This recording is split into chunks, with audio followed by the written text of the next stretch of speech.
پاکی اور ناپاکی کے احکام۔ طہارت کی اہمیت۔ اسلام میں پاکی یعنی طہارت کو بہت زیادہ اہمیت دی گئی ہے۔ کوئی عبادت خاص طور پر نماز طہارت کے بغیر درست نہیں ہوتی۔ جسم، لباس اور عبادت کی جگہ کا پاک ہونا ضروری ہے۔ طہارت کی دو قسمیں ہیں، حقیقی نجاست یعنی نجاست حقیقیہ، وہ نجاست جو جسم، کپڑے یا زمین پر نظر آتی ہے، جیسے پیشاب، پاخانہ، خون، پیپ وغیرہ۔ حکمی نجاست، نجاست حکیمیہ، وہ حالت جس میں انسان ظاہری طور پر ناپاک نظر نہ آئے لیکن وہ بغیر وضو یا غسل کیے ہوئے، جیسے حیض، جنابت یا بے وضو ہونا۔ ناپاک چیزیں جیسے پیشاب، شراب، پاخانہ، منہ بھر قے، خون، حیض و نفاس کا خون، پیپ، کتے یا خنزیر کا لعاب۔ پاکی کے ذرائع دیکھ لیں۔ پانی پاکی حاصل کرنے کے لیے سب سے افضل چیز پانی ہے، بشرطے وہ پاک ہو۔ دوسرا، مٹی، اگر پانی نہ ہو یا استعمال ممکن نہ ہو تو تیمم کیا جا سکتا ہے۔ دھونا، نجاست لگنے پر جسم یا کپڑا 3 بار دھو کر نچوڑنا اگر بہنے والی نجاست ہو، ضروری ہے۔ پاک پانی کی پہچان کیا ہے؟ رنگ، بو اور ذائقے میں کوئی نجاست شامل نہ ہو۔ اگر پانی نجس چیز میں تبدیل ہو جائے تو وہ پاک نہیں رہتا۔ ناپاک چیزیں کپڑے یا جسم پر لگ جائے تو کیا کریں؟ اگر نجاست کا وزن یا حجم 1 درہم سے کم ہو، تقریباً چنے کے برابر، تو نماز ہو جائے گی مگر دھونا بہتر ہے۔ اگر 1 درہم سے زیادہ ہو تو نماز نہیں ہوگی، دھونا فرض ہے۔ قرآن سے دلیل۔ بسم اللہ الرحمن الرحیم۔ وَثِيَابَكَ فَطَهِّرْ، اور اپنے کپڑوں کو پاک رکھا کرو۔ حدیث نبوی صلی اللہ علیہ وسلم، نبی پاک نے فرمایا، الطہور شطر الایمان، یعنی پاکیزگی ایمان کا آدھا حصہ ہے۔ صحیح مسلم کی حدیث ہے۔ اعلیٰ حضرت امام احمد رضا خان فرماتے ہیں، پاکی دین کی بنیاد ہے، بغیر طہارت عبادات معتبر نہیں۔ مسلمان کو ہر وقت طاہر رہنا چاہیے، یعنی ادب شریعت، یہی ادب شریعت ہے۔ اہم بات، اگر نجاست بدن یا کپڑے پر لگی ہو تو بغیر دھوئے نماز جائز نہیں۔ چھوٹے بچوں کا پیشاب لگے تو کپڑا دھونا واجب ہے۔ اگر ناپاکی نظر نہ آئے لیکن شک ہو تو غالب گمان پر عمل کیا جائے گا۔ غسل جنابت کا طریقہ۔ اسلام میں پاکیزگی کا خاص مقام ہے۔ مسلمان پر لازم ہے کہ ہر حالت میں جسم، کپڑے اور جگہ کو پاک رکھے۔ جنابت یعنی ناپاکی کی حالت سے پاک ہونے کے لیے غسل فرض ہے۔ یہ حالت مرد و عورت دونوں پر بعض مواقع پر لازم آتی ہے، جیسے ہم بستری کے بعد چاہے انزال ہو یا نہ ہو، اگر دخول ہو گیا تو غسل فرض ہے۔ احتلام، نیند میں انزال ہونا، یعنی نائٹ فیل جس کو ہم کہتے ہیں اپنی زبان میں، عورت کے حیض یا نفاس کے ختم ہونے کے بعد۔ غسل جنابت کا مکمل مسنون طریقہ۔ پہلا، نیت کرنا۔ دل میں یہ ارادہ کرے کہ میں جنابت سے پاکی حاصل کرنے کے لیے غسل کر رہا ہوں یا کر رہی ہوں۔ زبان سے کہنا بھی جائز ہے مگر ضروری نہیں۔ بسم اللہ پڑھنا۔ غسل شروع کرنے سے پہلے بسم اللہ الرحمن الرحیم پڑھ لیں۔ ہاتھ دھونا، دونوں ہاتھ کلائیوں تک 3 مرتبہ دھوئیں۔ شرمگاہ دھونا، پرائیویٹ پارٹس دھونا، جہاں ناپاکی لگی ہو وہاں اچھی طرح پانی بہائیں۔ وضو کرنا، پورا وضو کرے جیسے نماز کے لیے کیا جاتا ہے، اگر چاہے تو پاؤں کو آخر میں دھو سکتا ہے۔ پہلے دائیں پھر بائیں طرف پانی بہانا، سر پر 3 مرتبہ پانی ڈالے اور پورا جسم بھگوئے، پہلے دائیں طرف پھر بائیں طرف اور آخر میں پورے جسم پر پانی ڈالے تاکہ کوئی جگہ خشک نہ رہے، سوکھا نہ رہے۔ تمام جسم پر پانی پہنچانا، کانوں کے پیچھے، بغلوں میں، انگلیوں کے بیچ، ناک کے اندر، ناک کے نیچے، ایڑیوں تک پانی پہنچانا ضروری ہے، یعنی ہر حصے پر پانی پہنچ جانا ضروری ہے۔ پانی پاک ہو اور جسم پر ہر جگہ پہنچے۔ بال کی جڑ تک پانی پہنچانا ضروری ہے۔ غسل کے دوران بات چیت نہ کریں۔ غسل کے بعد کیا کریں؟ جسم کو کپڑے یا تولیے سے خشک کرے، سکھا لیں، پاک کپڑے پہنے اور نماز یا دیگر عبادات آپ اسی وضو سے ادا کر سکتے ہیں۔ قرآن و حدیث سے دلیل، اللہ تعالیٰ فرماتا ہے وَإِن كُنتُمْ جُنُبًا فَاطَّهَّرُوا۔ ترجمہ کیا ہے؟ اور اگر تم جنابت کی حالت میں ہو تو پاک ہو جاؤ۔ سورہ مائدہ آیت نمبر 6۔ نبی پاک صلی اللہ علیہ وسلم نے ارشاد فرمایا جب تم میں سے کوئی غسل کرے تو اپنے جسم کے ہر حصے پر پانی پہنچائے۔ بخاری و مسلم کی حدیث ہے۔ یہ مکمل اور مسنون طریقہ ہے جس پر عمل کرنے سے انسان جسمانی اور روحانی پاکیزگی حاصل کرتا ہے۔ عورتوں کے مخصوص احکام۔ اسلام ایک مکمل ضابطہ حیات ہے جو مرد و عورت دونوں کے لیے یکساں طور پر رہنمائی فراہم کرتا ہے۔ عورت کی فطرت اور جسمانی ساخت مرد سے مختلف ہے، ڈفرینس ہے، اسی لیے شریعت مطہرہ نے عورتوں کے لیے کچھ خاص احکام مقرر فرمایا تاکہ وہ اپنی دینی ذمہ داریوں کو آسانی اور حفاظت کے ساتھ ادا کر سکیں۔ ان مخصوص احکام کو سمجھانا اور ان پر عمل کرنا ہر مسلمان عورت کے لیے ضروری ہے۔ نمبر 1، حیض یعنی منتھلی پیریڈز کے احکام۔ جو منتھلی پیریڈز آتے ہیں، مدت اس کا کتنا ہے؟ حیض کی کم از کم مدت 3 دن اور زیادہ سے زیادہ 10 دن ہے۔ نماز و روزہ۔ حیض کے ایام میں عورت پر نماز اور روزہ فرض نہیں رہتا۔ نماز کی قضا نہیں ہے لیکن روزے کی قضا بعد میں رکھنا ضروری ہے، رمضان والے روزے، باقی نہیں۔ تلاوت و عبادات۔ حیض میں قرآن پاک کی تلاوت زبانی جائز نہیں لیکن دعا، ذکر الہی اور درود شریف پڑھ سکتی ہے۔ مسجد میں داخلہ۔ حیض کی حالت میں مسجد یا عیدگاہ میں داخل ہونا جائز نہیں، پیریڈز کی حالت میں۔ اچھا، نفاس یعنی چائلڈ برتھ بلیڈنگ کے احکام، یعنی جو بچہ پیدا ہونے کے بعد جو بلڈ آتا ہے اس کو کہتے ہیں چائلڈ برتھ بلیڈنگ، یعنی نفاس کہتے ہیں۔ اس کی مدت ہے ولادت کے بعد آنے والے خون کی زیادہ سے زیادہ مدت 40 دن ہے۔ عبادات۔ اس دوران نماز، روزہ اور دیگر بعض عبادات معاف ہیں۔ طہارت کے بعد جیسے ہی خون بند ہو جائے اور عورت غسل کر لے تمام عبادات دوبارہ فرض ہو جاتی ہے۔ استحاضہ، بیماری والا خون کے احکام دیکھ لیتے ہیں۔ استحاضہ حیض یا نفاس نہیں بلکہ ایک بیماری ہے۔ اس حالت میں عورت نماز اور روزہ کی پابند رہتی ہے۔ ہر نماز کے وقت نیا وضو کرنا ضروری ہے۔ پردہ اور حیا۔ عورت پر غیر محرم مردوں سے پردہ فرض ہے۔ یہ بات بالکل آپ جو ہے توجہ کے ساتھ سنیں۔ پردہ صرف لباس کا نہیں بلکہ نظریں نیچی رکھیں اور گفتگو میں شائستگی کا بھی خیال رکھیں۔ زینت اور خوشبو کے احکام۔ غیر محرم کے سامنے بناؤ سنگار اور خوشبو لگانا منع ہے۔ شوہر کے لیے زینت اختیار کرنا جائز ہے بلکہ باعث محبت ہے، یعنی اگر آپ شوہر کے لیے میک اپ کر رہی ہو، سج رہی ہو، خوشبو لگا رہی ہو، یہ تو جائز ہے لیکن کسی غیر محرم کے لیے جائز نہیں ہے۔ گھر سے باہر نکلنا۔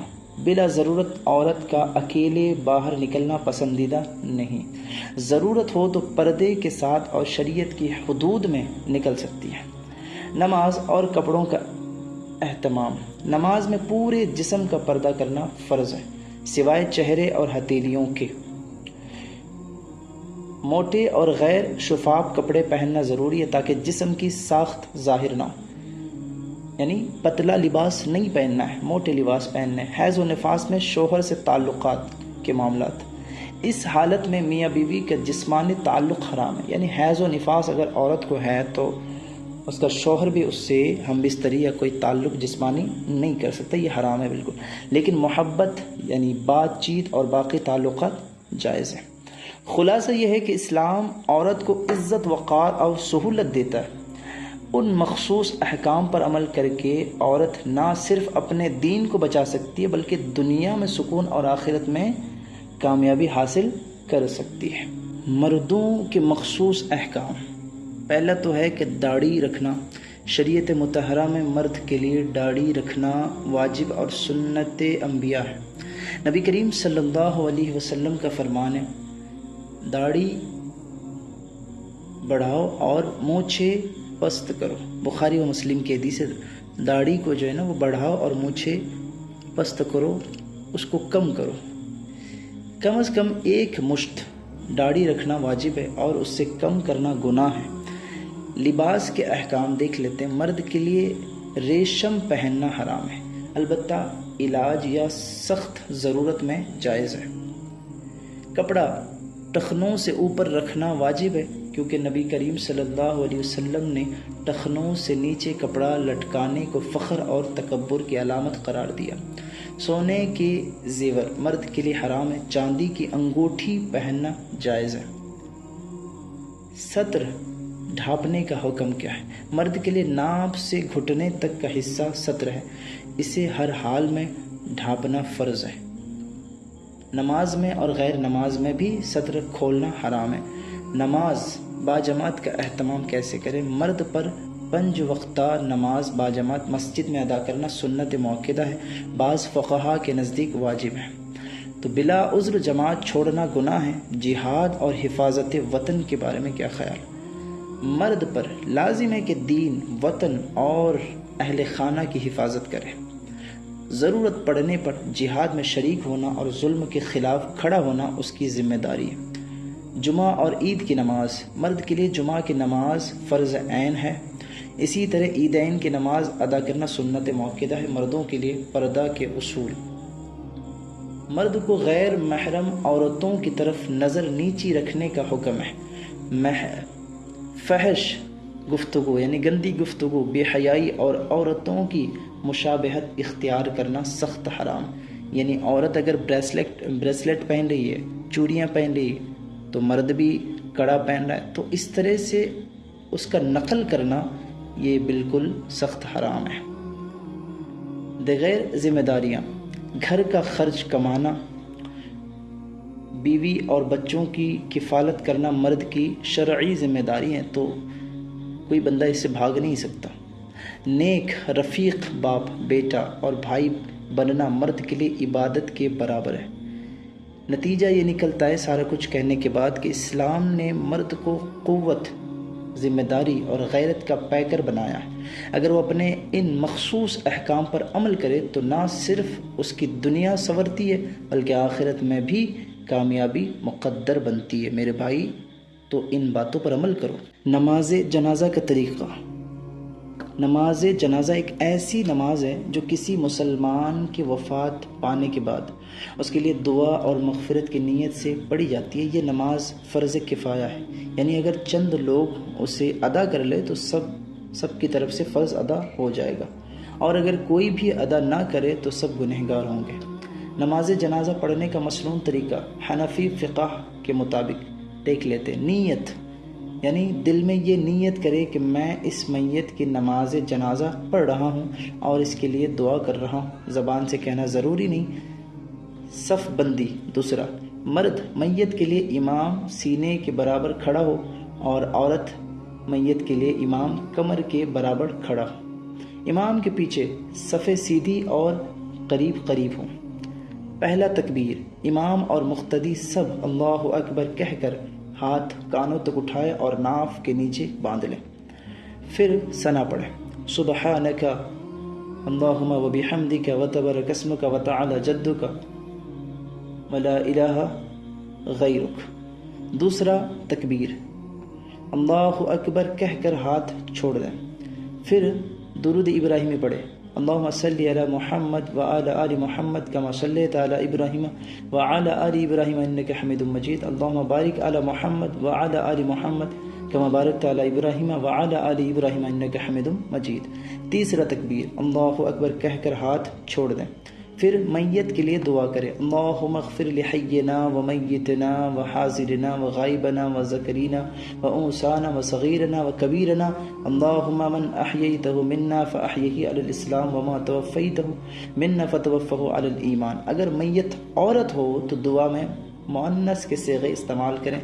چوتھا، تکبیر اور سلام، اللہ اکبر کہہ کر کچھ توقف کرے، پھر دائیں طرف السلام علیکم ورحمۃ اللہ اور بائیں طرف بھی السلام علیکم ورحمۃ اللہ کہیں۔ اہم بات، نماز جنازہ میں رکوع اور سجدہ نہیں ہوتے، تو اس کی غلط فہمی دور کر لیں آپ۔ دعا کے الفاظ مصنون دعا ہی ہو۔ نماز سے پہلے میت کو قبلہ رخ لٹایا جائے۔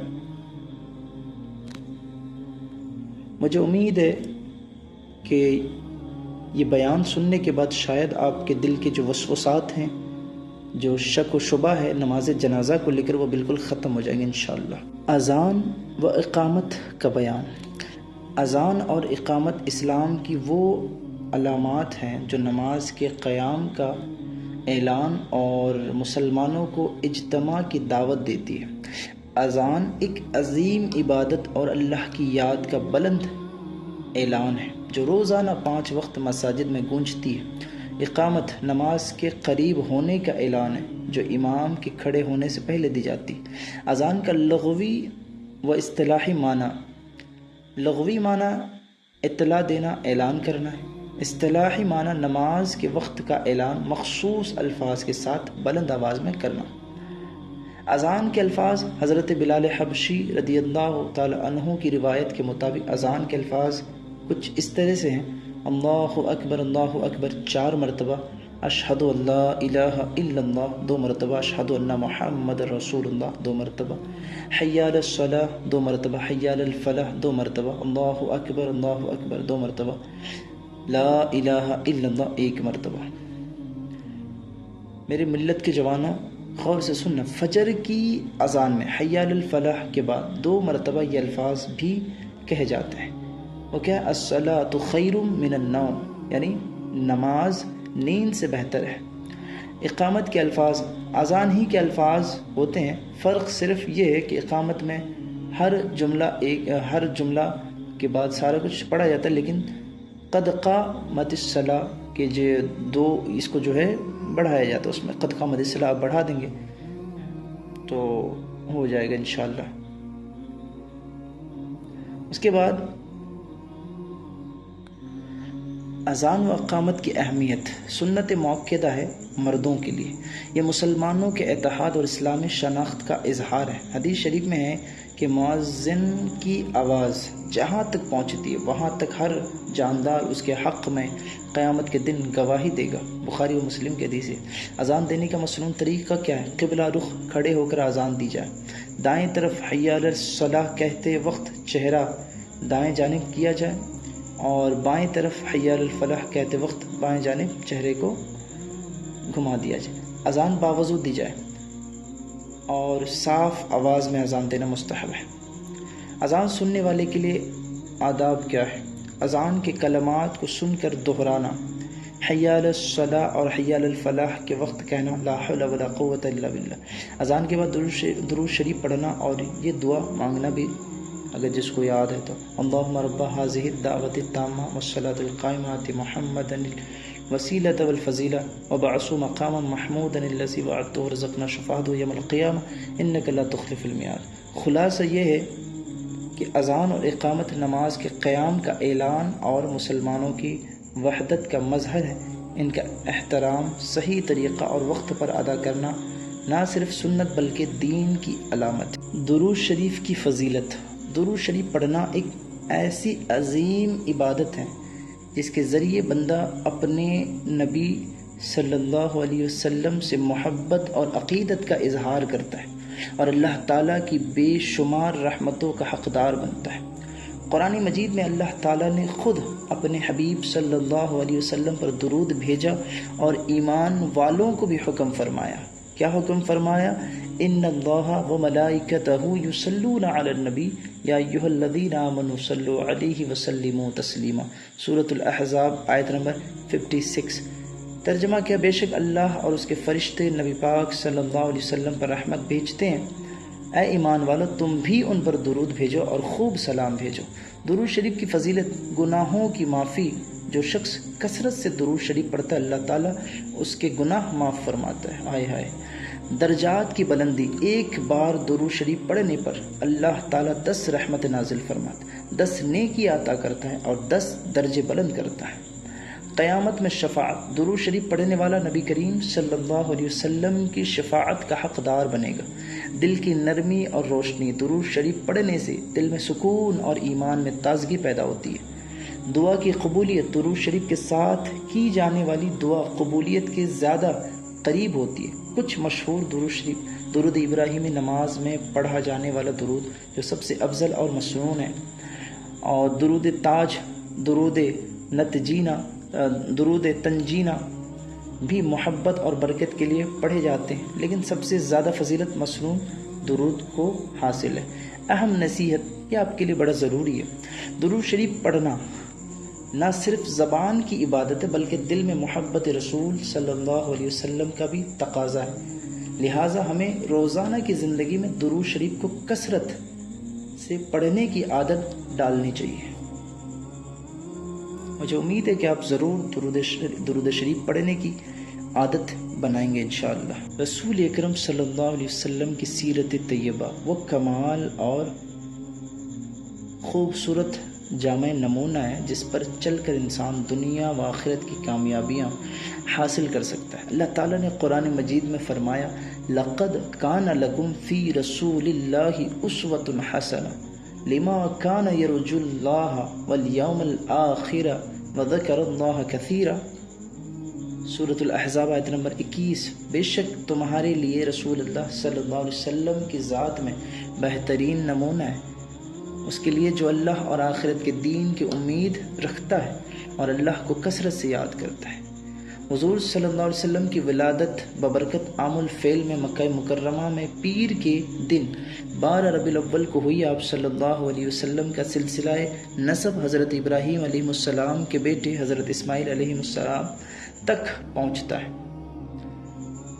بچپن اور جوانی کیسے گزری؟ آپ صلی اللہ علیہ وسلم نے یتیمی کی حالت میں پرورش پائی، مگر سچائی، امانت اور کردار کی بلندی میں مشہور ہوئے۔ لوگ آپ کو الصادق الامین کے لقب سے یاد کرتے تھے۔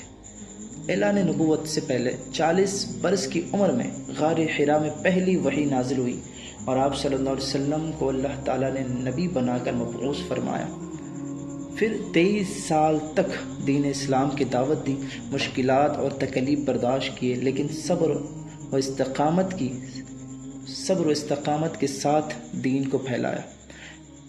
مکہ مکرمہ میں 13 سال دین کی تبلیغ اور صبر و قربانی میں گزرے۔ مدینہ منورہ ہجرت کے بعد 10 سال میں اسلامی ریاست قائم کی، عدل و انصاف، بھائی چارہ، عبادت اور اخلاق کی تعلیم دی۔ حضور صلی اللہ علیہ وسلم سب سے زیادہ رحم دل، نرم مزاج، عادل اور شفیق انسان تھے۔ دشمنوں کے ساتھ بھی عفو و درگزر کا معاملہ فرمایا۔ آپ صلی اللہ علیہ وسلم کا وصال 12 ربیع الاول 11 ہجری کو مدینہ منورہ میں ہوا اور روضہ مبارک میں دفن کیے گئے۔ خلاصہ سبق یہ ہے آپ اور ہمارے لیے کہ سیرت طیبہ کو پڑھنا، سمجھنا اور اس پر عمل کرنا ہر مسلمان کے لیے ضروری ہے، کیونکہ یہی کامیابی کا اصل راستہ ہے۔ اسلام ایک مکمل ضابطۂ حیات ہے جو انسان کو زندگی کے ہر شعبے میں رہنمائی فراہم کرتا ہے۔ اسلامی تعلیمات میں اخلاق و ادب کو بہت بلند مقام حاصل ہے۔ قرآن کریم اور احادیث مبارکہ میں بار بار اس بات پر زور دیا گیا ہے کہ مسلمان کا کردار دوسروں کے لیے امن، محبت اور بھلائی کا ذریعہ ہونا چاہیے۔ حضور نبی کریم صلی اللہ علیہ وسلم نے فرمایا، تم میں سب سے بہتر وہ ہے جس کا اخلاق سب سے اچھا ہے۔ بخاری کی حدیث ہے۔ یہ حدیث واضح کرتی ہے کہ ایمان کے بعد سب سے اہم چیز اچھا اخلاق ہے۔ اچھے اخلاق کا مطلب کیا ہے؟ سچ بولنا، وعدہ پورا کرنا، نرم گفتگو کرنا، بڑوں کا احترام اور چھوٹوں پر شفقت کرنا، کسی کو تکلیف نہ دینا، اور ہر حال میں عدل و انصاف قائم کرنا۔ ادب کا مطلب ہے کہ اپنے بڑوں، والدین، اساتذہ، ٹیچر اور علماء کرام کا احترام کرنا، ان کے سامنے زبان اور رویے میں نرمی رکھنا اور دین کے رہبروں کا ادب بجا لانا۔ صحابہ کرام حضور صلی اللہ علیہ وسلم کی محفل میں نہایت ادب سے بیٹھتے، اپنی آواز پست رکھتے اور آپ صلی اللہ علیہ وسلم کی اجازت کے بغیر بات نہ کرتے۔ اسلامی اخلاق و ادب صرف عبادت تک محدود نہیں، بلکہ یہ ہمارے گھر، محلے، بازار اور دفتر ہر جگہ ظاہر ہونا چاہیے۔ ایک سچے مسلمان کا دل صاف، زبان میٹھی اور عمل نیک ہوتا ہے۔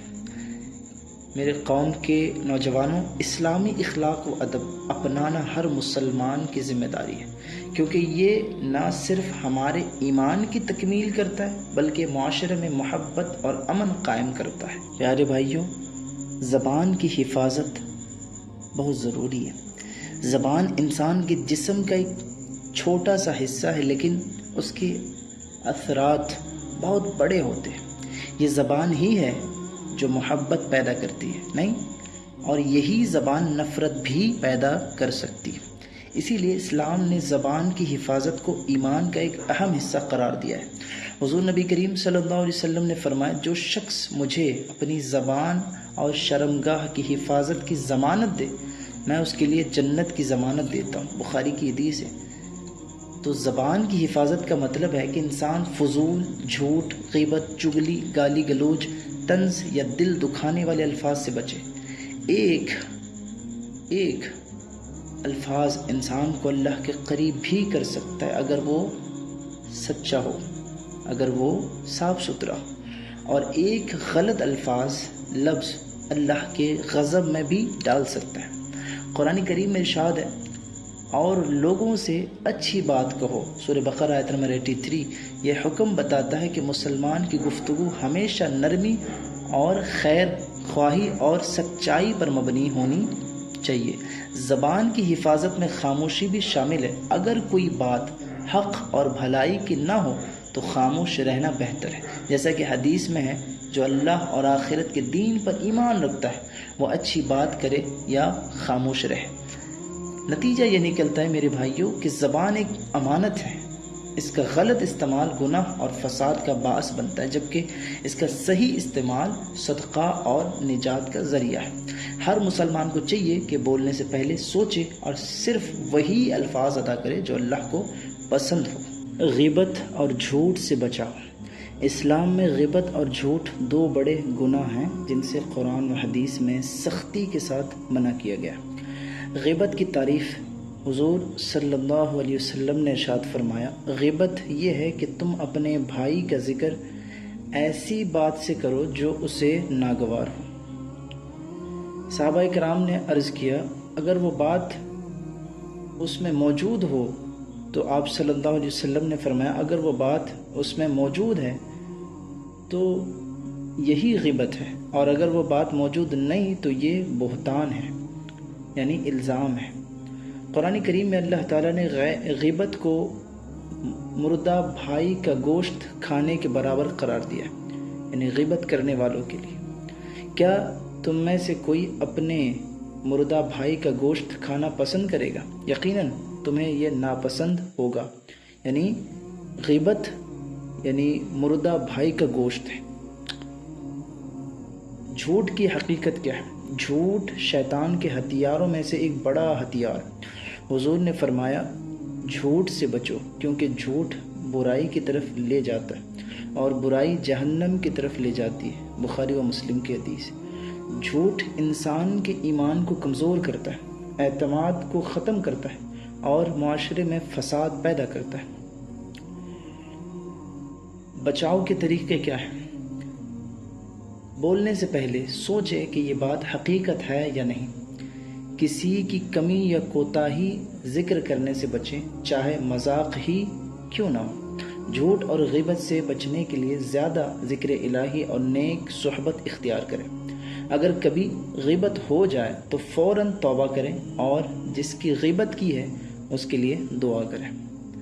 نتیجہ یہ نکلتا ہے کہ غیبت اور جھوٹ ایمان کی روشنی کو بجھا دیتے ہیں۔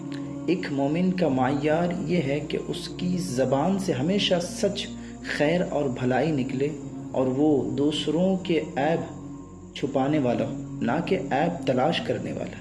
مجھے امید ہے آپ کو بات سمجھ آ گئی۔ والدین اللہ تعالیٰ کی نعمتوں میں سے ایک عظیم نعمت ہے۔ قرآن و حدیث میں والدین کے احترام اور ان کے ساتھ حسن سلوک کرنے کی بار بار تاکید آئی ہے۔ والدین کی خدمت اور ان کی رضا حاصل کرنا دنیا و آخرت کی کامیابی کا ذریعہ ہے۔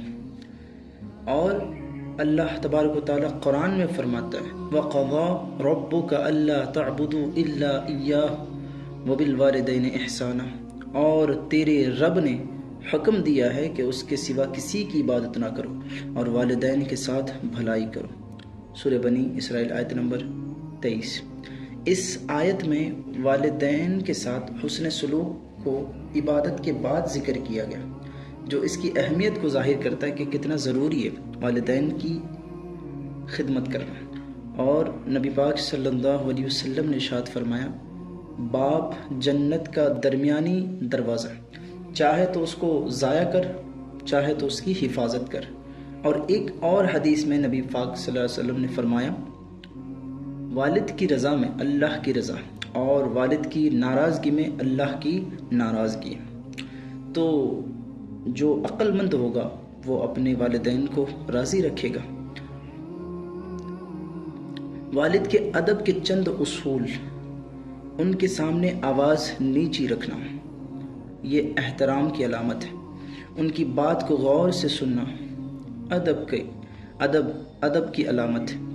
ان کی اجازت کے بغیر کوئی اہم فیصلہ نہ کرنا، بڑھاپے میں خاص طور پر ان کی خدمت کرنا، ان کے گزر جانے کے بعد ان کے لیے دعا اور ایصال ثواب کرنا۔ بدتمیزی اور نافرمانی کے نقصانات: جو اپنے والدین کی خدمت نہیں کرتے الٹا بدتمیزی کرتے ہیں، اس کا نقصان کیا ہوتا ہے؟ دنیا میں ذلت اور رسوائی ملے گی، آخرت میں سخت عذاب ملے گا، دعا قبول نہیں ہوگی۔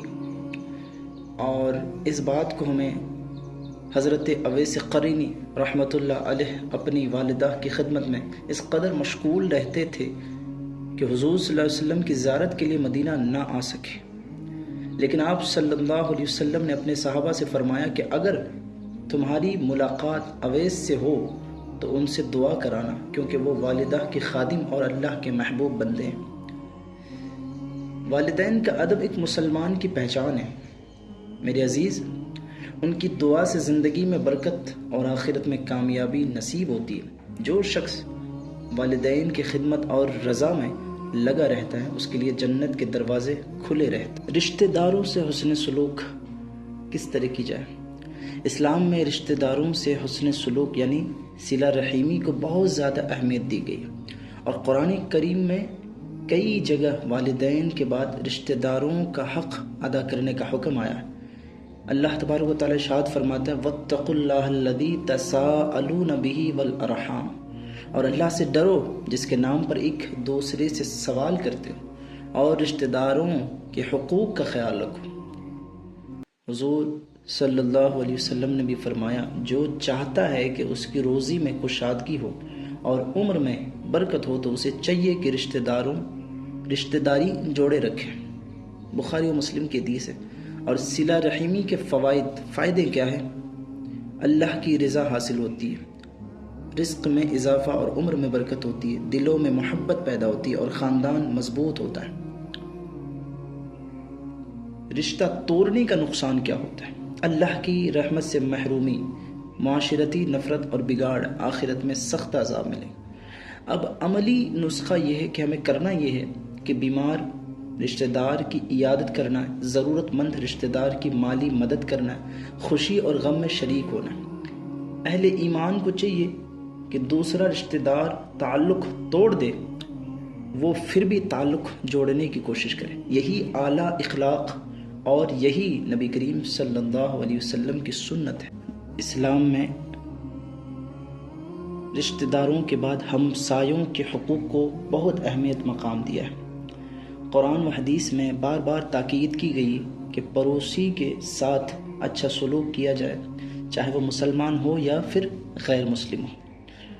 اللہ تبارک و تعالی ارشاد فرماتا ہے وَاعْبُدُوا اللَّهَ وَلَا تُشْرِكُوا بِهِ شَيْئًا وَبِالْوَالِدَيْنِ إِحْسَانًا وَبِذِي الْقُرْبَى وَالْيَتَامَى وَالْمَسَاكِينِ وَالْجَارِ ذِي الْقُرْبَى وَالْجَارِ الْجُنُبِ، اور اللہ کی عبادت کرو اور اس کے ساتھ کسی کو شریک نہ ٹھہراؤ، اور والدین یعنی قریبی رشتہ داروں، یتیموں، مسکینوں، قریبی ہمسایہ اور اجنبی ہمسایہ سب کے ساتھ اچھا سلوک کرو۔ حضور صلی اللہ علیہ وسلم نے ارشاد فرمایا جبرائیل مجھے بار بار پڑوسی کے حق کی وصیت کرتے رہے، یہاں تک کہ مجھے گمان ہوا کہ وہ پڑوسی کو وارث بنا دیں گے۔ کبھی نقصان نہ پہنچانا یہ اچھے ہمسایہ کے اوصاف ہیں۔ شور شرابہ، راستہ روکنا یا تکلیف دینا منع ہے۔ خوشی و غم میں شریک ہونا، بیماری، فوتگی یا خوشی کے موقع پر ساتھ دینا، ضرورت میں مدد کرنا، پانی، کھانا یا دیگر ضرورتوں میں تعاون کرنا، پردہ داری کا خیال رکھنا، پڑوسی کے گھر کے معاملات میں تجسس نہ کرنا۔ برے ہمسایہ کی نشانیاں کیا؟ ایذا رسائی کرنا، حسد اور بدگمانی کرنا، خوشی میں جلنا اور غم میں خوش ہونا۔ ایک سبق ہم سب کو لے کے جانا ہے آج۔ حضرت عبداللہ بن عمر کا مشہور واقعہ ہے کہ جب آپ قربانی کرتے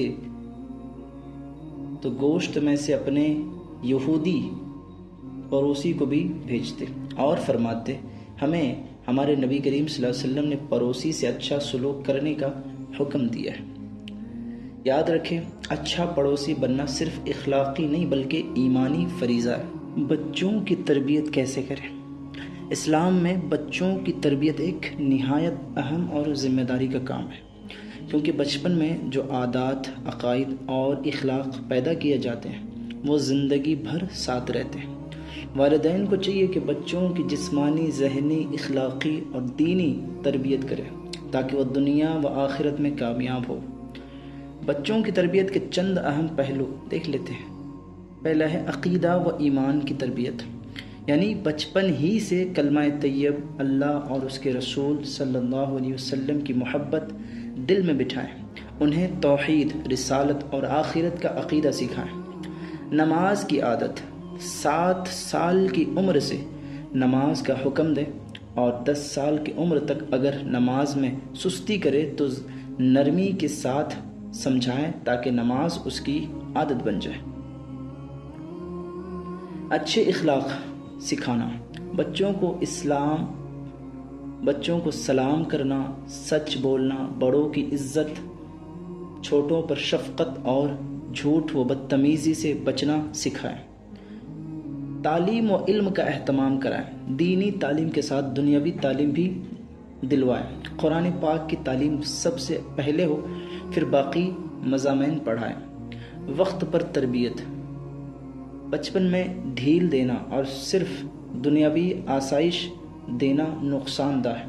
تربیت میں نرمی اور حکمت دونوں کا توازن ہونا چاہیے۔ بری صحبت سے بچانا ضروری ہے۔ بچوں کے دوست نیک اور با اخلاق ہوں، ان کو گانے، فحش کلامی اور بری محفل سے دور رکھیں۔ دعاؤں کی تلقین، کھانے پینے، سونے اور دیگر کاموں کی مسنون دعائیں یاد کروائیں اور خود بھی ان پر عمل کریں۔ قرآن و حدیث سے رہنمائی، نبی پاک صلی اللہ علیہ وسلم نے فرمایا تم میں سے ہر ایک نگہبان ہے اور ہر ایک سے اس کی رعیت کے بارے میں سوال کیا جائے گا۔ حضرت علی رضی اللہ تعالی عنہ فرماتے ہیں بچوں کو پہلے ادب سکھاؤ پھر علم سکھاؤ۔ بچوں کی اچھی تربیت والدین کے لیے صدقہ جاریہ ہے۔ اگر بچے نیک بنیں گے تو ان کی دعائیں اور نیک اعمال والدین کے لیے قبر میں روشنی کا سبب ہوں گے۔ اسلامی لباس کیسا ہونا چاہیے؟ اسلامی لباس ایسا ہونا چاہیے جو پاکیزگی، سادگی اور پردے کے اصولوں پر قائم ہو۔ اسلام میں لباس کا مقصد صرف جسم کو ڈھانپنا ہی نہیں بلکہ حیا، تقوی اور شخصیت کی وقار کو برقرار رکھنا بھی ہے۔ مردوں کے لیے یہ ہدایت ہے کہ لباس ٹخنوں سے اوپر ہونا چاہیے کیونکہ حدیث میں نیچے لٹکانے کو تکبر قرار دیا گیا۔ ریشم اور خالص سونے کے کپڑے مردوں کے لیے حرام ہیں۔ لباس تنگ یا جسم کی ساخت ظاہر کرنے والی نہ ہو۔ پاک اور صاف ستھرا پہننا سنت ہے، چاہے سادہ ہو۔ عورتوں کے لیے ہدایت پورے جسم کو ڈھانپنے والا لباس ہو، سوائے چہرے، ہتھیلیوں اور قدموں کے۔ فقہ حنفی کے مطابق کپڑا باریک یا چست نہ ہو کہ جسم کا حجم ظاہر ہو، غیر مردوں کی نظر سے بچنے والا اور توجہ نہ کھینچنے والا ہو۔ زیب و زینت صرف محرم مردوں یا شوہر کے لیے ہو۔ مشترکہ آداب، لباس میں غرور اور تکبر نہ ہو۔ کفار یا فاسق و فاجر لوگوں کی مشابہت اختیار نہ کی جائے۔ کپڑا پاکیزہ اور خوشبودار ہونا پسندیدہ ہے، لیکن خوشبو عورتیں غیر محرم کے سامنے نہ لگائیں۔ رسول پاک صلی اللہ علیہ وسلم نے فرمایا، اللہ تعالیٰ اس شخص کو پسند نہیں کرتا جو تکبر سے کپڑا لٹکائے۔ اسلامی لباس انسان کے ایمان اور کردار کا آئینہ ہے، اسی لیے ہر مسلمان مرد و عورت کو چاہیے کہ وہ اپنے لباس میں حیا، وقار اور سنت نبوی صلی اللہ علیہ وسلم کا خیال رکھے۔ میرے عزیز دوست و بزرگوں، موبائل اور انٹرنیٹ کا اسلامی استعمال کیا ہے؟ آج کے دور میں موبائل اور انٹرنیٹ ہماری زندگی کا لازمی حصہ بن چکا ہے کہ نہیں؟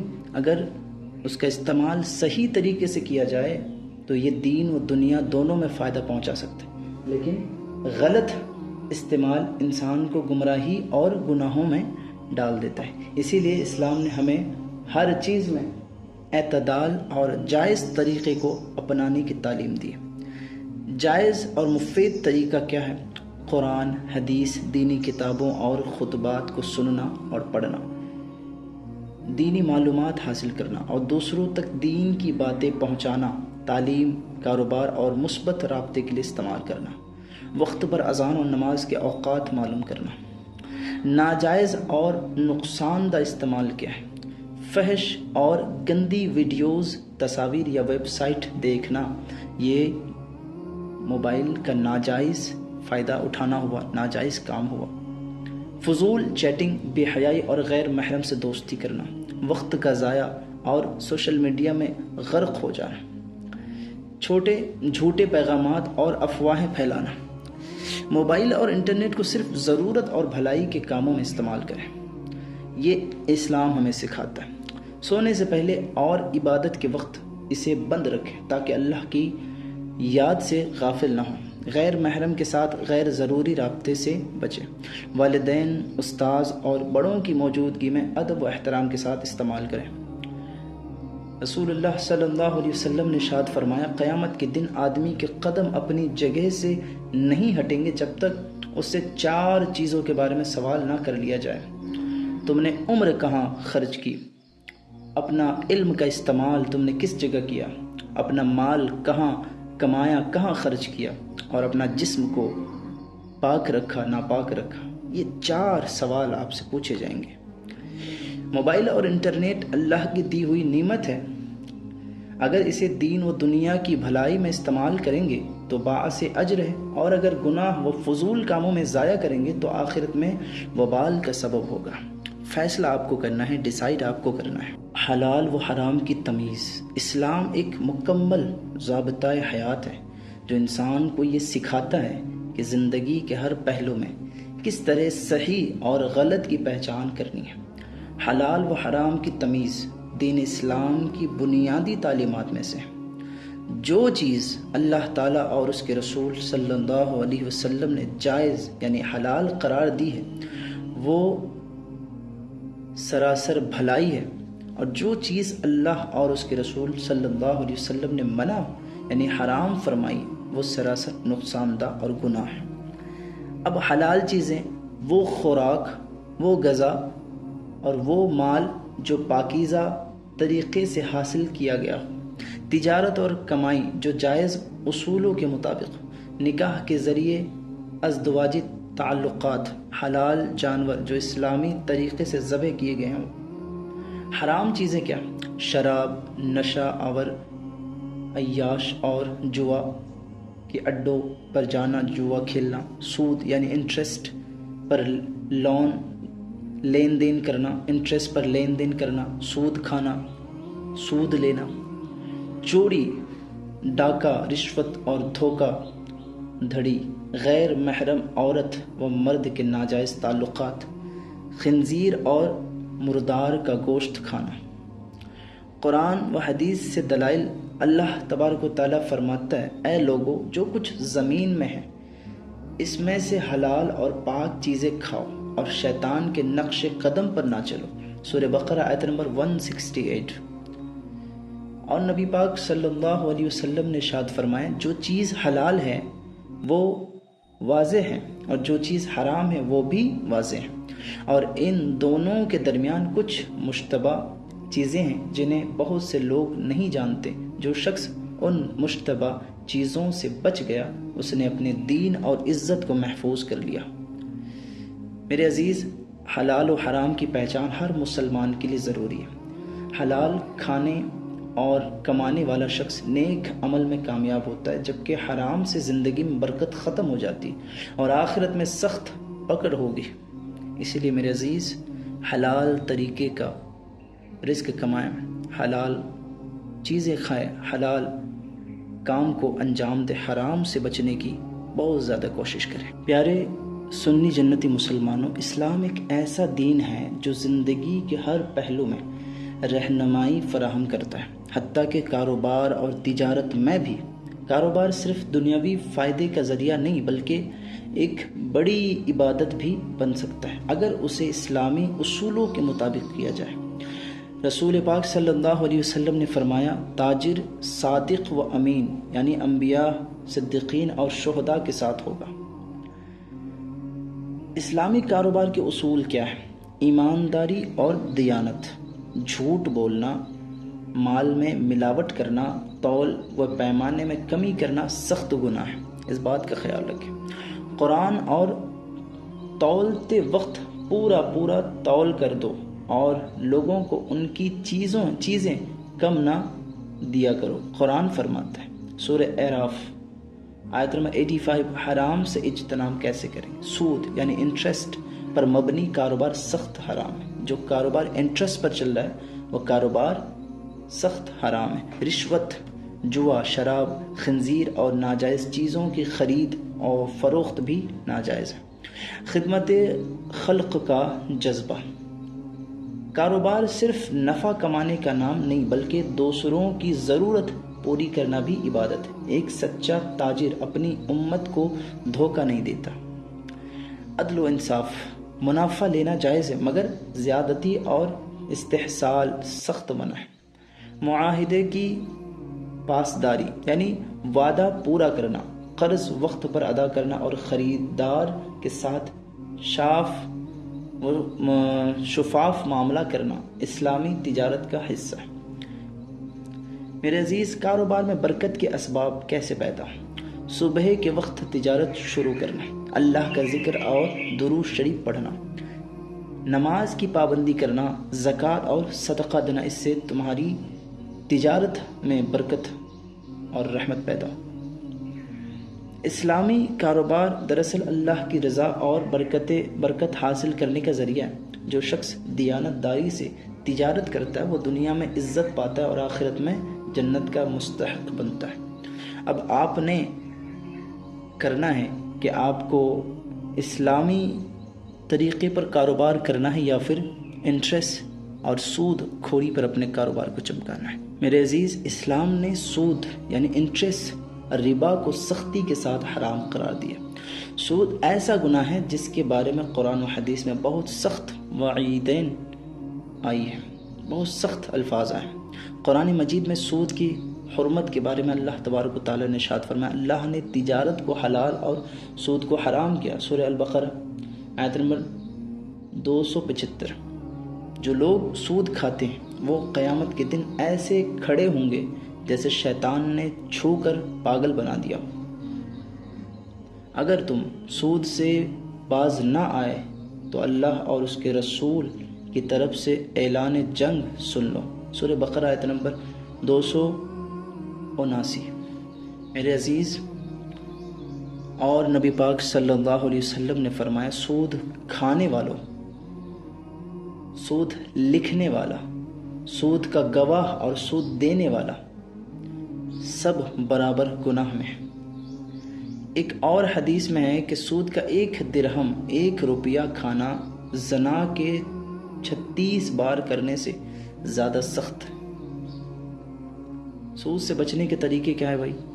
کاروبار اور تجارت میں دیانت داری اپنائیں تاکہ سودی قرض کی ضرورت نہ پڑے، سودی بینکوں اور اداروں سے پرہیز کریں، صدقہ و خیرات اور زکوٰۃ ادا کریں تاکہ مال میں برکت ہو۔ مشکل وقت میں صبر اور اللہ پر بھروسہ رکھیں، کیونکہ سود وقتی آسانی ضرور ہے مگر ہمیشہ کے لیے نقصان ہے۔ اسلامی بینکنگ اور شریعت کے مطابق سرمایہ کاری کے طریقے اختیار کریں۔ میرے عزیز، سود سے بچنا ایمان کا تقاضا ہے۔ سود سے نجات پانے والا اللہ کی رحمت اور برکت حاصل کرتا ہے۔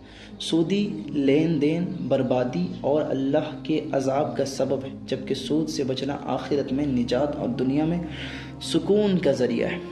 شادی کے اسلامی اصول کیا ہے؟ اسلام میں شادی یعنی نکاح کو بڑی فضیلت اور برکت والا عمل قرار دیا گیا ہے۔ یہ نہ صرف انسانی ضرورت پوری کرتا ہے بلکہ ایمان کی حفاظت اور معاشرے کی پاکیزگی کا بھی سبب ہے۔ قرآن مجید میں اللہ تبارک و تعالیٰ نے ارشاد فرمایا، اور نکاح کرو اپنے میں سے بے نکاح مردوں اور عورتوں کا، اور نیک بندوں اور باندیوں کا بھی، اور اس کی نشانیوں میں سے یہ ہے کہ اس نے تمہارے لیے تم ہی میں سے بیویاں پیدا کی تاکہ تم ان سے سکون پاؤ اور تمہارے درمیان محبت اور رحمت رکھ دی۔ سورۃ الروم آیت نمبر 21۔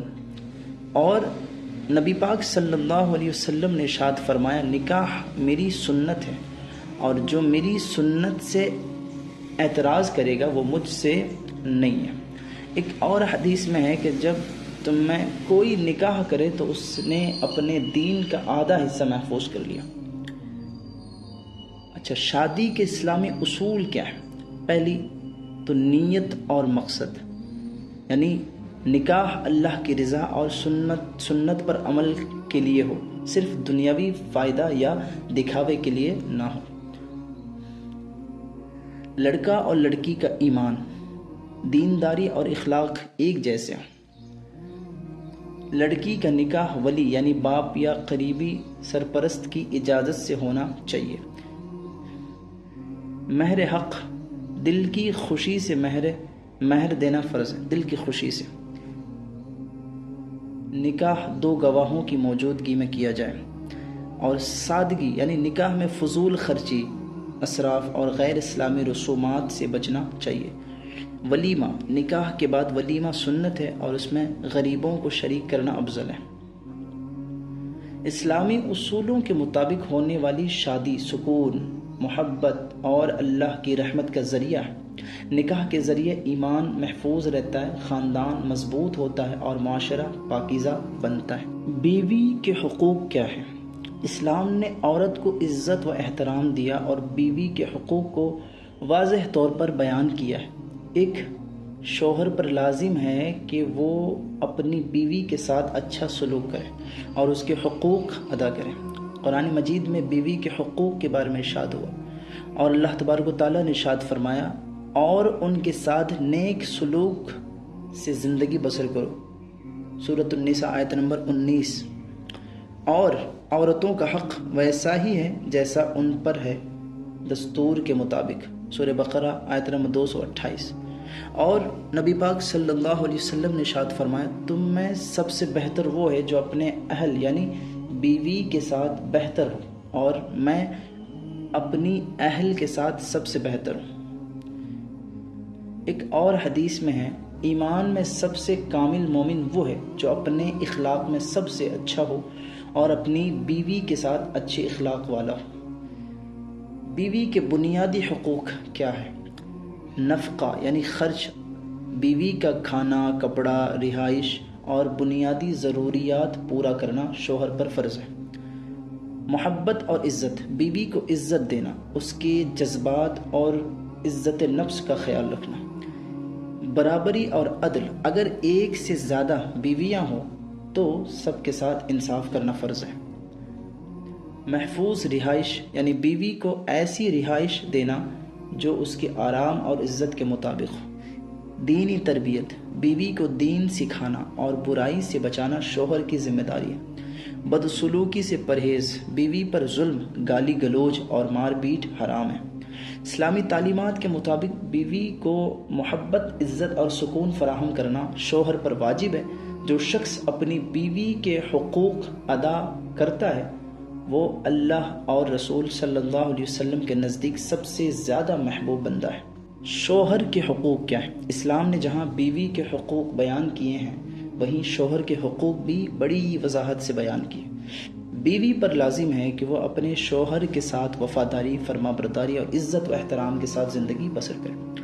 قرآن مجید میں شوہر کے حقوق کے بارے میں اللہ تبارک و تعالیٰ نے ارشاد فرمایا، سورۃ النساء آیت نمبر 34، مرد عورتوں پر حاکم ہے، اس واسطے کہ اللہ نے ان میں سے ایک کو دوسرے پر فضیلت دی، اور اس واسطے کہ مردوں نے اپنے مال خرچ کیے، اور ان عورتوں کے ذمہ ویسے ہی حقوق ہیں جیسے ان پر مردوں کے ہیں، دستور کے مطابق البتہ مردوں کو ان پر ایک درجہ فضیلت ہے۔ سورہ بقرہ آیت نمبر 228۔ میرے عزیز، نبی پاک صلی اللہ علیہ وسلم نے فرمایا کہ اگر اللہ کے علاوہ کسی کو سجدہ کرنے کا حکم ہوتا تو وہ کسی کو اگر سجدہ کر سکتی تو عورت کو حکم دیتا کہ وہ اپنے شوہر کو سجدہ کرے، یعنی اللہ کے سوا کسی اور کو سجدہ کرنے کا اگر حکم ہوتا تو نبی پاک فرما رہے کہ میں عورتوں کو حکم دیتا کہ وہ اپنے شوہروں کو سجدہ کریں۔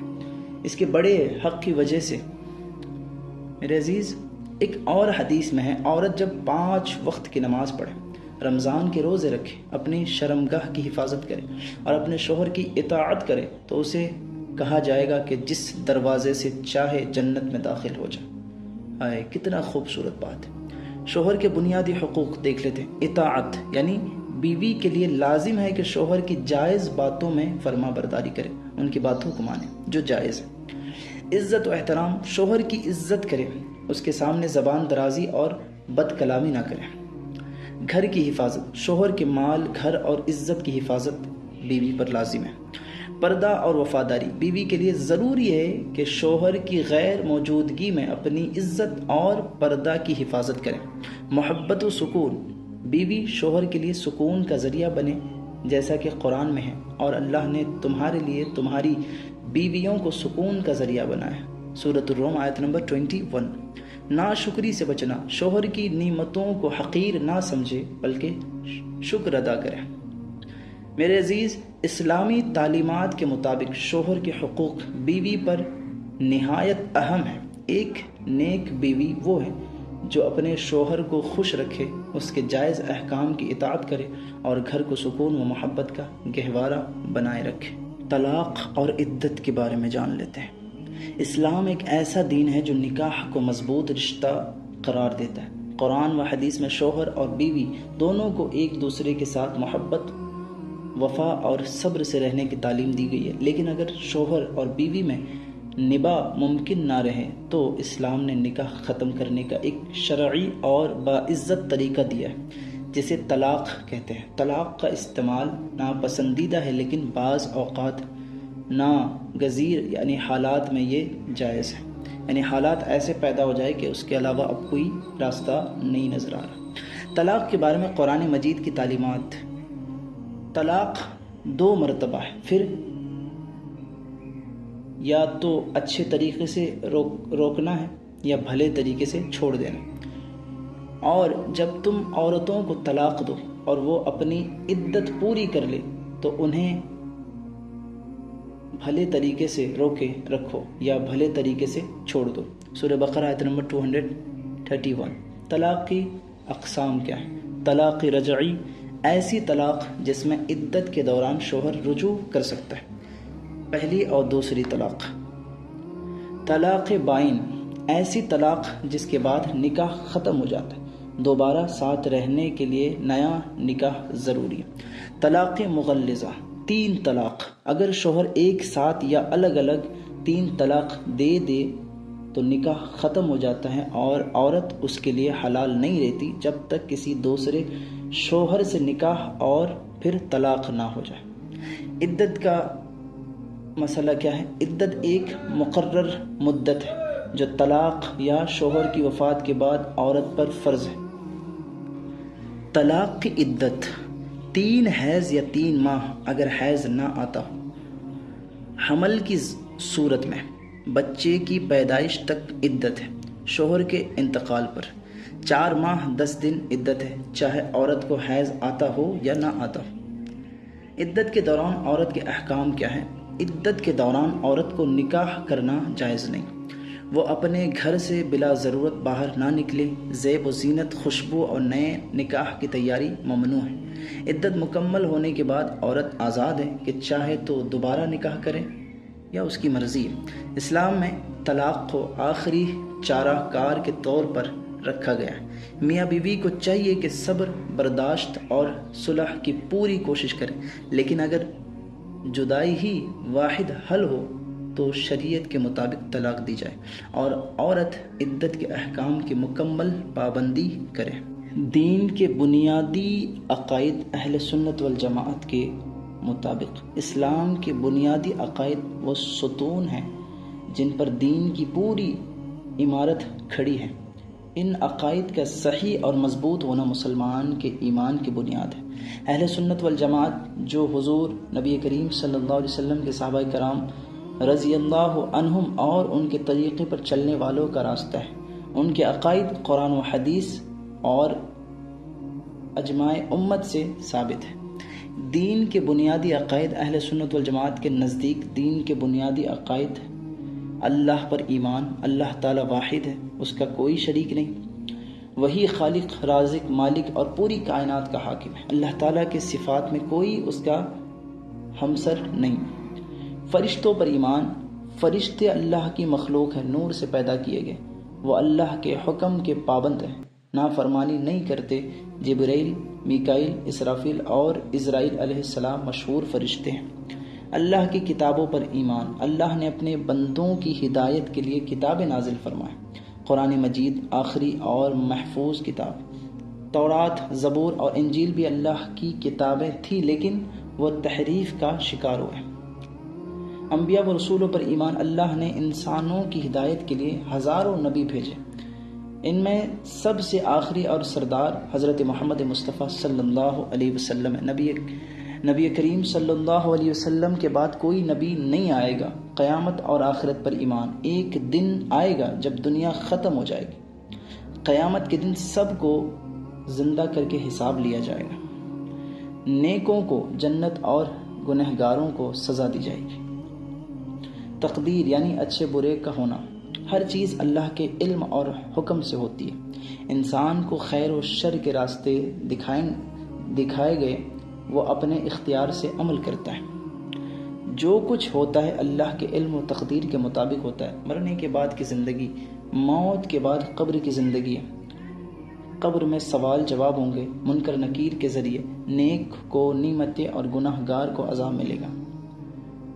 اہل سنت والجماعت کی خصوصیات، قرآن و سنت اور صحابہ کرام کے طریقے پر عمل، حضور صلی اللہ علیہ وسلم کو آخری نبی ماننا، اولیاء اللہ کی عزت و احترام کرنا، بدعات اور گمراہیوں سے بچنا۔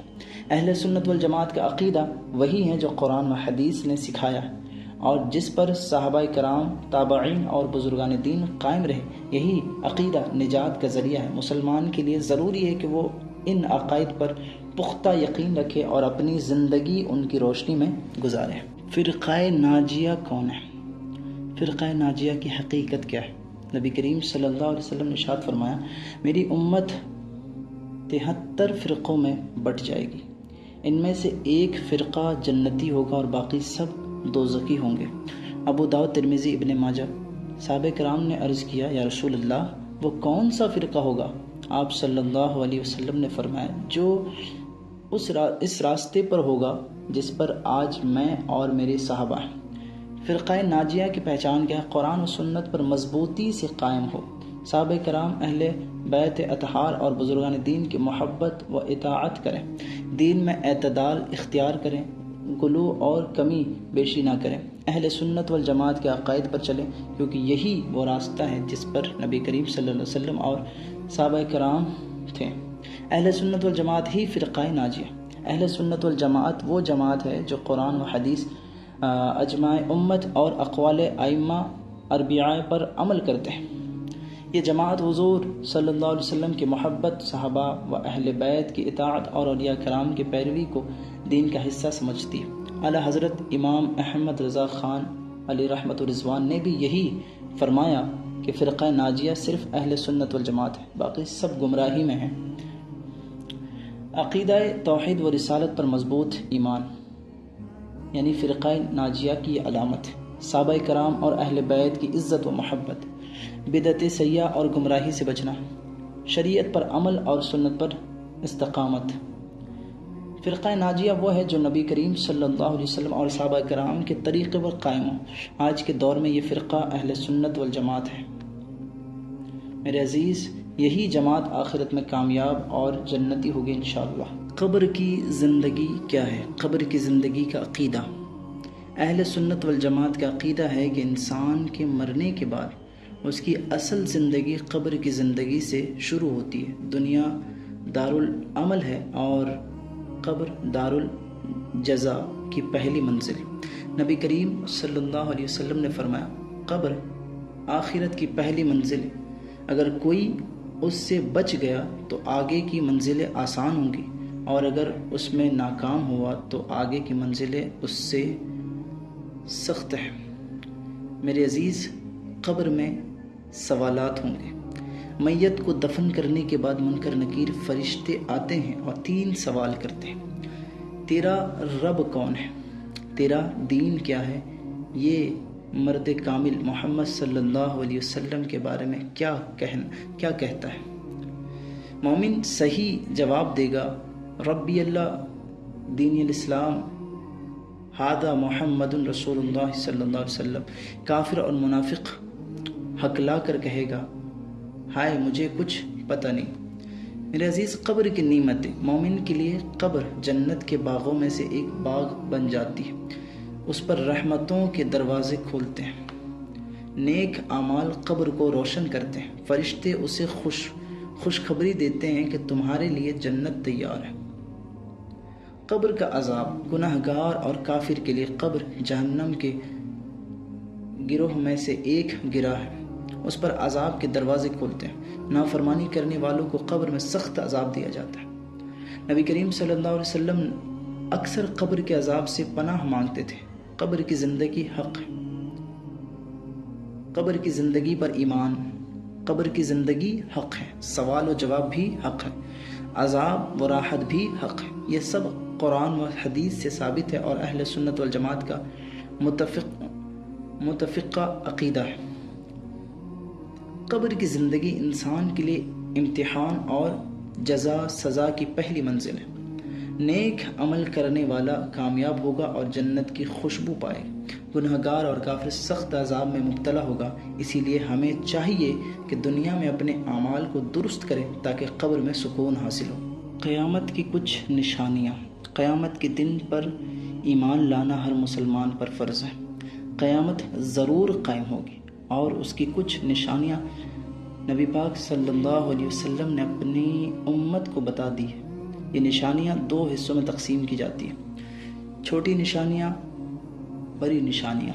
قیامت کی چھوٹی نشانیاں: علم اٹھ جائے گا اور جہالت پھیل جائے گی، زلزلے کثرت سے آئیں گے، جھوٹے لوگ سچے سمجھے جائیں گے اور سچے کو جھوٹا کہا جائے گا، شراب عام ہو جائے گی، ماں باپ کی نافرمانی اور دوستوں کی اطاعت زیادہ ہوگی،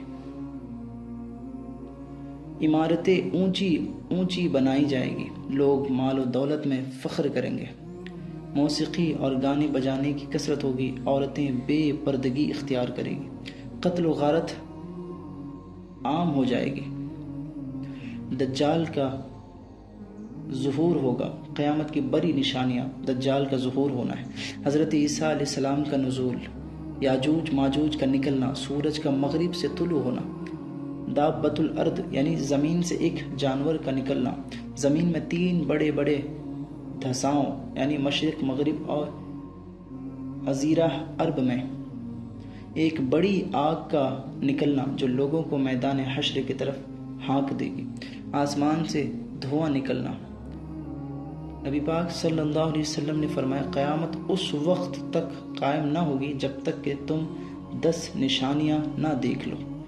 ان 10 نشانیوں میں دجال، حضرت عیسیٰ علیہ السلام کا نزول، یاجوج ماجوج، سورج کا مغرب سے نکلنا، زمین سے جانور کا نکلنا، تین دھساؤں، دھواں اور آگ سب شامل ہیں۔ قیامت کی چھوٹی نشانیاں زیادہ تر ظاہر ہو چکی ہیں، بڑی نشانیاں قیامت کے قریب ظاہر ہوں گی۔ یہ ہر مسلمان کا ایمان ہے کہ یہ سب حق ہے اور ضرور ہوگی، اسی لیے ہمیں چاہیے کہ غفلت کو چھوڑ کر نیک اعمال کریں تاکہ قیامت کے دن کامیاب ہو سکیں۔ جنت و دوزخ پر ایمان۔ اہل سنت والجماعت کا عقیدہ ہے کہ جنت اور دوزخ دونوں اللہ تعالیٰ کی مخلوق ہے، یہ ابھی موجود ہے اور ہمیشہ قائم رہے گی۔ جنت اہل ایمان و نیکوکار کے لیے ہے، دوزخ کافروں اور گنہگاروں کے لیے۔ گنہگار مسلمان اپنی سزا بھگتنے کے بعد اللہ کی رحمت سے جنت میں داخل ہوں گے۔ جنت کی نعمتیں۔ اللہ تعالیٰ فرماتا ہے اعدت للمتقین، سورہ آل عمران آیت نمبر 133، یعنی جنت متقی لوگوں کے لیے تیار کی گئی ہے۔ وہاں نہ بیماری ہوگی نہ موت، نہ بھوک ہوگی نہ پیاس، وہاں ایسی نعمتیں ہوگی جنہیں نہ کسی آنکھ نے دیکھا، نہ کان نے سنا اور نہ دل میں خیال آیا۔ دودھ، شہد، شرابے طہر اور صاف پانی کی نہریں ہوں گی، وہاں حور و غلماں ہوں گے۔ سب سے بڑی نعمت اللہ تعالیٰ کے دیدار ہوگا۔ دوزخ کی سزا۔ اللہ تعالیٰ فرماتا ہے اعدت للکافرین، سورہ آل عمران آیت نمبر 131، یعنی دوزخ کافروں کے لیے تیار کی گئی۔ وہاں کا ایندھن انسان اور پتھر ہوں گے، اس کی آگ دنیا کی آگ سے 70 گنا زیادہ تیز ہوگی۔ دوزخ کے کھانے میں زقوم اور کانٹے دار جھاڑیاں ہوں گی، پینے کو کھولتا ہوا پانی اور پیپ دیا جائے گا۔ گنہگار مسلمان اپنی سزا کے بعد جنت میں جائیں گے، لیکن کفار ہمیشہ جہنم میں رہیں گے۔ نبی پاک صلی اللہ علیہ وسلم نے ارشاد فرمایا جنت میں وہ نعمتیں ہیں جنہیں نہ کسی آنکھ نے دیکھا، نہ کسی کان نے سنا اور نہ کسی دل نے سوچا۔ میرے عزیز، جنت و دوزخ دونوں حق ہیں اور ہمیشہ کے لیے قائم رہے گی۔ جنت نیکوکاروں کا ٹھکانہ ہے اور دوزخ کافروں کا۔ ہمیں چاہیے کہ نیک اعمال کرے، اللہ و رسول صلی اللہ علیہ وسلم کی اطاعت کرے اور گناہوں سے بچے تاکہ جنت کے مستحق بن سکے۔ توکل اور دعا کی حقیقت کیا ہے؟ توکل کا مطلب ہے اللہ تعالیٰ پر بھروسہ اور اعتماد رکھنا، ہر معاملے میں اسی کو کارساز ماننا۔ بندہ اسباب اختیار کرے مگر دل کا سہارا صرف اللہ کو سمجھے۔ قرآن میں فرمایا گیا وَعَلَى اللَّهِ فَتَوَكَّلُوا إِن كُنتُم مُؤْمِنِينَ، سورہ المائدہ آیت نمبر 23، یعنی اگر تم مومن ہو تو اللہ ہی پر بھروسہ کرو۔ وَعَلَى اللَّهِ فَتَوَكَّلُوا إِن كُنتُم مُؤْمِنِينَ، یعنی اگر تم مومن ہو تو اللہ ہی پر بھروسہ کرو۔ توکل کی حقیقت کیا ہے؟ توکل کا مطلب یہ نہیں کہ انسان کچھ بھی نہ کرے بلکہ اپنی کوشش کرے اور نتیجہ اللہ پر چھوڑ دیں۔ روزی کمانا، علاج کرنا، محبت کرنا، محنت کرنا، یہ سب اختیار کرنا، لیکن کامیابی اللہ کے ہاتھ میں ہے۔ دعا دراصل اللہ تعالیٰ کے سامنے اپنی عاجزی اور محتاجی ظاہر کرنا ہے۔ نبی پاک صلی اللہ علیہ وسلم نے ارشاد فرمایا اونٹ کو باندھ لو اور اللہ پر توکل کرو۔ دعا کی حقیقت۔ دعا عبادت کا مغز ہے۔ اللہ تعالیٰ قرآن میں فرماتا ہے ادعونی استجب لکم، یعنی مجھے پکارو میں تمہاری دعا قبول کروں گا۔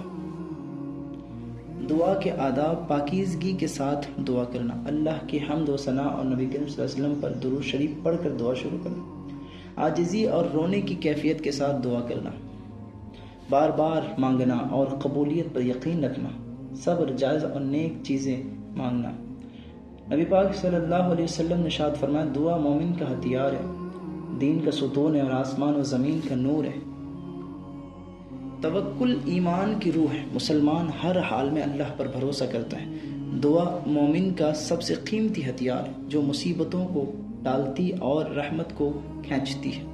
مومن اسباب اختیار کر کے بھی دل سے کہتا ہے، حسبی اللہ و نعم الوکیل، اللہ میرے لیے کافی ہے، وہی بہترین کارساز ہے۔ استخارہ کا معنی کیا ہے؟ استخارہ عربی لفظ یعنی خیر سے ہے، جس کا مطلب ہے بہترین طلب کرنا۔ جب کسی معاملے میں سمجھ نہ آئے تو اللہ تعالیٰ سے خیر اور بھلائی مانگنے کو استخارہ کہتے ہیں۔ استخارہ کی اہمیت نبی پاک صلی اللہ علیہ وسلم نے ارشاد فرمایا، تم میں سے جب کوئی کسی کام کا ارادہ کرے تو 2 رکعت نفل پڑھ کر اللہ سے خیر طلب کرے۔ استخارہ یہ نہیں کہ خواب میں ضرور کچھ دکھائی دے، بلکہ اصل یہ ہے کہ اللہ دل کو اس معاملے میں سکون عطا کرتے ہیں۔ استخارہ کا طریقہ، وضو کر کے 2 رکعت نفل نماز پڑھے، نیت کرے، یا اللہ اس کام میں اگر بھلائی ہے تو اسے میرے لیے آسان فرما، اور اگر نقصان ہے تو اسے مجھ سے دور فرما۔ نماز کے بعد یہ دعا پڑھیں، اللہم ان کنت تعلم ان ھذا الامر خیر لی فی دینی ومعاشی وعاقبت امری فاقدرہ لی ویسرہ لی، وان کنتم تعلم انہ شر لی فی دینی ومعاشی وعاقبت امری فاصرفہ عنی واصرفنی عنہ واقدر لی الخیر حیث کان ثم اردنی بہ۔ یعنی اے اللہ اگر یہ کام میرے دین، دنیا اور انجام کے لیے بہتر ہے تو اسے میرے لیے مقدر کر اور آسان بنا، اور اگر یہ کام برا ہے تو اسے مجھ سے دور کر اور مجھے اس سے ہٹا دے، اور جہاں بھی بھلائی ہے وہ میرے لیے مقدر فرما، پھر مجھے اس پر راضی کر دے۔ خواب کی حقیقت کیا؟ خواب 3 قسم کے ہوتے ہیں، اللہ کی طرف سے خوشخبری یعنی صالح خواب، شیطان کی طرف سے ڈراؤنا یا پریشان کرنا، انسان کے دن بھر کے خیالات۔ اب نبی پاک صلی اللہ علیہ وسلم نے فرمایا، نیک خواب اللہ کی طرف سے ہیں اور برے خواب شیطان کی طرف سے ہیں۔ خواب کی تعبیر کے اصول کیا ہے؟ خواب کی تعبیر صرف اہل علم و تقوی افراد سے پوچھی جائے۔ ہر خواب کی تعبیر فوراً نہیں بتائی جاتی، کبھی وقت کے ساتھ ظاہر ہوتی ہے۔ برے خواب دیکھیں تو اعوذ باللہ من الشیطان الرجیم پڑھ کر بائیں طرف تھوک دے اور کسی کو نہ سنائے۔ اچھا خواب دیکھیں تو شکر ادا کرے اور نیک دوست کو بیان کرے۔ استخارہ کا مقصد اللہ تعالیٰ سے رہنمائی لینا ہے، خواب آنا لازمی نہیں۔ خواب کی تعبیر احتیاط اور اہل علم سے پوچھی جائے۔ مومن کا اصل سہارا اللہ پر توکل اور دعا ہے، خواب صرف ایک ذریعہ ہے، فیصلہ اللہ کے حکم کے مطابق ہوتا ہے۔ عقیدہ امام احمد رضا خان، امام اہل سنت مجدد دین و ملت امام احمد رضا خان فاضل بریلوی، ان کی پیدائش 1340 ہجری اور وفات 1921 عیسوی، بر صغیر کے عظیم امام، فقہ، محدث، مفسر اور عاشق رسول صلی اللہ علیہ وسلم تھے۔ آپ نے اپنی پوری زندگی اہل سنت و جماعت کے عقائد کی حفاظت، بدعت و گمراہی کی تردید اور عشق مصطفیٰ کے فروغ میں گزاری۔ بنیادی عقائد امام احمد رضا کے کیا؟ عقیدہ توحید، دیکھ لیں، اللہ تعالیٰ کو واحد لا شریک ماننا، ذات و صفات میں کسی کو اللہ کا شریک نہ سمجھنا۔ عقیدہ رسالت، حضور کو خاتم النبیین ماننا، حضور صلی اللہ علیہ وسلم اللہ کے سب سے محبوب، افضل اور نور مجسم ہے۔ آپ صلی اللہ علیہ وسلم کو یعنی اللہ نے اپنے حبیب صلی اللہ علیہ وسلم کو غیب کا علم عطا فرمایا، اس کا عقیدہ رکھنا۔ حضور صلی اللہ علیہ وسلم کو شفیع المذنبین اور حشر میں شفاعت کرنے والا ماننا۔ اہل سنت کا مسلک، قرآن و حدیث کی صحیح تفسیر وہ ہے جو صحابہ کرام، تابعین اور ائمہ اہل سنت نے بیان فرمائی۔ امام احمد رضا خان علیہ رحمۃ الرضوان نے خود کو ہمیشہ اہل سنت والجماعت کا خادم کہا۔ بدعات اور گمراہی سے بچاؤ۔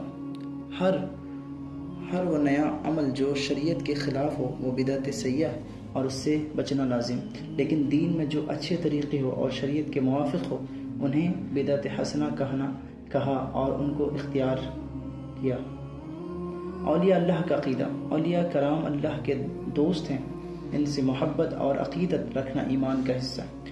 ان کی کرامت حق ہے، ان کی مجالس ذکر اور مزاروں پر حاضری جائز ہے، بشرط شریعت کے خلاف کوئی کام نہ ہو۔ تقدیر و شریعت۔ سب کچھ اللہ کی تقدیر سے ہوتا ہے، انسان کو کچھ کام کرنے کا حکم ہے اور گناہوں سے بچنے کا مکلف۔ امام احمد کے نمایاں نظریات۔ عاشق رسول صلی اللہ علیہ وسلم کو ایمان کی جان قرار دینا۔ فرمایا ایمان کی اصل محبت رسول اللہ صلی اللہ علیہ وسلم ہے۔ میلاد مصطفیٰ منانا عین ثواب اور باعث برکت ہے۔ گستاخ رسول کو کافر قرار دیا، سود، رشوت، دھوکہ دھڑی اور جھوٹ کو حرام بتایا۔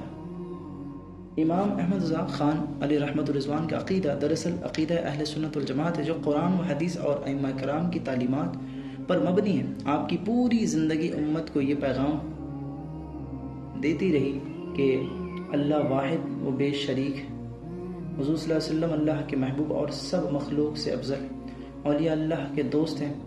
بدعت و گمراہی سے بچو، شریعت پر عمل کرو، سنت کو زندہ کرو۔ اب آخری بات آپ سے عرض کر رہا ہوں، ہم سب کا مقصد زندگی کیا؟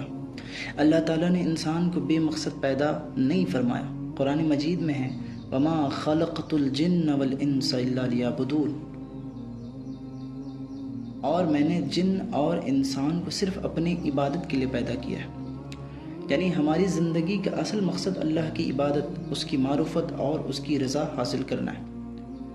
مقصد زندگی کے اہم پہلو عبادت الہی، نماز، روزہ، زکوٰۃ، حج اور دیگر عبادات کے ذریعے ہم اپنے خالق کو یاد کرتے ہیں۔ عبادت صرف نماز، روزہ نہیں بلکہ ہر نیک عمل، علم حاصل کرنا، والدین کی خدمت، حلال کمائی بھی عبادت ہے۔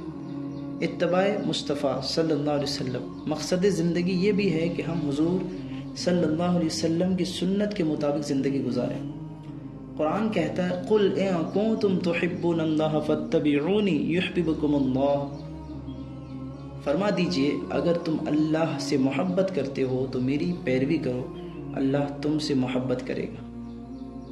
اچھا انسان بننا، اخلاق حسنہ اپنانا، والدین، رشتہ داروں اور ہمسایوں سے حسن سلوک کرنا، جھوٹ، غیبت، ظلم اور گناہوں سے بچنا، علم و ہدایت کا سفر، دین سیکھنا اور دوسروں کو سکھانا، علم کے ذریعے دل کی روشنی حاصل کرنا اور جہالت سے بچنا۔